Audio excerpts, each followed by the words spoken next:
What's up guys? It's Juan at today mag-unbox muna tayo ng gift sa akin ni Ann nung anniversary namin. So sa loob nito, may 3 items dito. So i-review natin isa-isa. So dito siya nakalagay. So hindi to sapatos guys ha. Baka mag-expect hindi to sapatos. So meron dito mga items yan. Tara, excited na ako. Isa-isayin natin. So first item guys is itong t-shirt.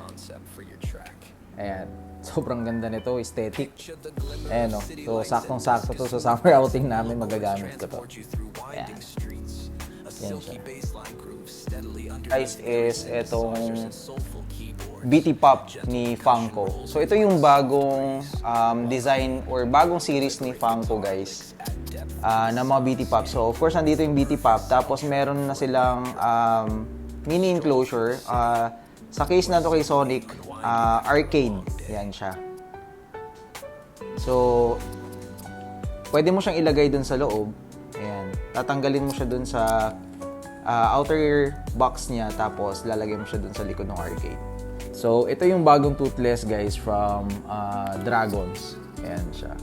So, sa series na to, guys, mag-isa lang siya. Si Toothless lang. Ayan siya. And then, kung mapapansin nyo guys, ito yung bagong sticker na ni Funko. Yung holographic na siya. So, ito yung sa mga susunod na mga releases ni Funko, ito na yung mga sticker. Ayan siya. Sobrang cute nito. So, yun lang muna sa ngayon guys. Gusto ko lang talagang i-share sa inyo itong gift sa akin ni Ann.